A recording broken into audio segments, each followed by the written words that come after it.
Hello বন্ধুরা, এটা মালয়েশিয়ার এমআরটি। মালয়েশিয়ার এমআরটির সবচেয়ে সুন্দর একটা বিষয় হচ্ছে আপনি সামনের সিটে অথবা একেবারে পিছনের বগিতে যেয়ে, সামনের বগি অথবা পিছনের বগির একেবারে সামনে যেয়ে অথবা একেবারে পিছনে যেয়ে আপনি এরকম দৃশ্য, এরকম মনোমুগ্ধকর সৌন্দর্যগুলো উপভোগ করতে পারবেন।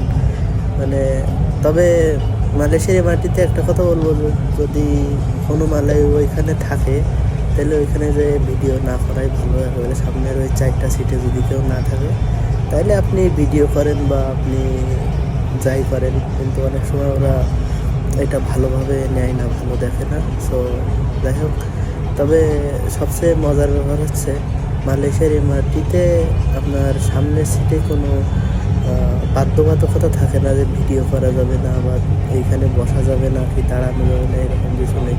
কিন্তু মালয়েশিয়ার ELRT গুলোতে